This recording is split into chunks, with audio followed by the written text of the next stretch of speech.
The socialist civil war is brewing for the Democratic Party. Moderate House Democrats are warning they are prepared to fight back if incoming Democratic Socialists try taking over their party. Hey, word to you guys, they are. Senior White House correspondent Jackie Heinrich joins us live with the details. Good morning, Jackie. Hey, good morning, guys. According to this new report from Axios, a bunch of centrist House Democrats are, quote, preparing for war if the new slate of far-left members who just won their Democratic primaries ultimately end up joining their ranks in Congress and try to hijack the House floor to extract ideological concessions. 13 House Democratic members and candidates signed on to a Promise to America initiative. They're pledging to stay true to centrist principles, including capitalism over socialism, fiscal discipline, strong borders, and pride in the United States. Among them, current House Reps Tom Suozzi, Adam Gray, Laura Gillen, Don Davis, Kristen McDonald-Rivet, Josh Gottheimer, Maggie Goodlander, Janelle Bynum, Vicente Gonzalez, and Susie Lee. One of these lawmakers told Axios, quote, "There's going to be war," calling the incoming leftist members bomb throwers, not problem solvers. Here's Tom Suozzi. As we said in our pledge, we're for capitalism, not socialism. We're for safety, not lawlessness. We're proud of America, not ashamed of America. And we need to be promoting those things. And, the far left and the far right, they're all very well organized. But those of us that don't support those far left or far right principles need to do a better job organizing and getting our message out. This comes after candidates endorsed by the Democratic Socialists of America defeated several well-funded incumbents with the help of endorsements from New York City Mayor Zohran Mamdani. Fox's Chad Pergram talked to Congressman John Larson about the fallout. What did Congress have to do with elections in New York? The voters of New York make up their own mind. We don't control voters of New York. In America, in a free democratic republic, people get to choose their elected representatives. The people of New York have made a decision. And the result is widely expected to deliver the largest far-left coalition in history after the new candidates join ranks with the current squad members in the House. I believe in capitalism, so I'm not a socialist. So I don't know whether that's an issue or not. Look, I think what happens in New York City is sort of just what happens in New York City. When we have the power, we're not afraid to use it. The coalition could also pose a problem for House Minority Leader Hakeem Jeffries if Democrats end up taking a majority in November and Jeffries tries to take the Speaker's gavel. Guys. Jackie, I don't have to tell you, it's not just New York City. Graham Plattner is a socialist. The mayor of Seattle is a socialist. The congressman from Philadelphia, Rabb, is a socialist. So for people to pretend it's just a New York City thing, you're in D.C., they can't be sincere, can they?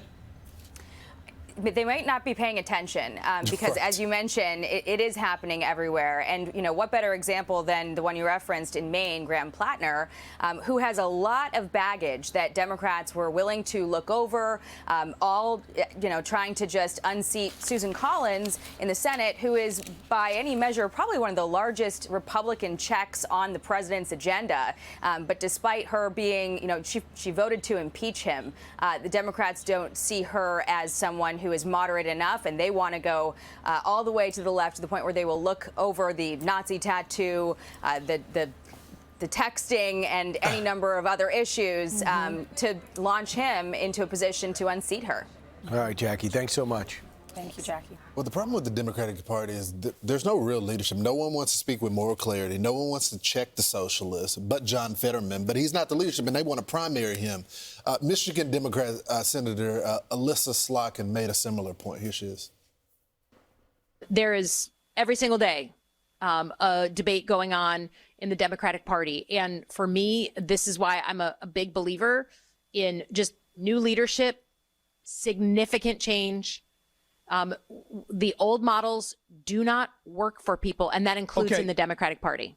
I think we have literally found ourselves in a situation where we just don't have people who understand the moment and understand what leadership means. So, okay, you could say that, and she did win by a handful of votes over somebody who's conservative in the congressman who is now running again in Michigan. But when you look at who's running now in Michigan, to join her as junior senator. This guy is Hassan Abdul El Assid. This guy is as left as it gets. He is a socialist, and he got the endorsement of Senator Van Hollen yesterday. So if you are one of the leaders in establishment Democrats, you're not one of the 13 that you just interviewed before, led by Tom Suozzi and Laura Gillen and Adam Gray and all the others like Josh Gottheimer. You now have established senators going for socialists like Plattner, when you have Plattner, who's got Van Hollen again, and then you have this guy over in Michigan. So it's rare to hear a Democrat say what Alyssa Slotkin said. They normally unite. They normally stick together. You have a Nancy Pelosi who at a time we were saying she doesn't agree with the squad, but she has to make it look like they're all united because they're all Democrats, and that's what Democrats are known to do. And now they're all saying, hold on a minute. Maybe they need to have their own party. And James Carville said, y'all go find your own party. Stop trying to become Democrats because you're really just using us for power. You're not really a Democrat. It looks like America should have 3 different parties now: the Republicans, the Democrats, and then the Socialists, because they're trying to take over the Democratic Party. But you have these moderates who don't know where to go. And look at the swing states. You have Michigan and Pennsylvania, where there are socialists on the ballots. One of them is the guy you were talking about, Abdul El Said. He was the one who got caught. It was a leaked audio tape. Saying that some of his, let's not talk about the supreme leader being killed by the president of the United States in Israel because some of our people will be upset about that. Right. And then look at Pennsylvania. You have Chris Rabb, who's running for Congress. And look at the margin of victory that Donald Trump won. Is this going to win a swing state? Yeah, there's swing states, and Donald Trump, he won in these states, but by small margins. I just think it's just funny that Alyssa Slotkin talks about leadership. She hasn't spoke out with more clarity against this guy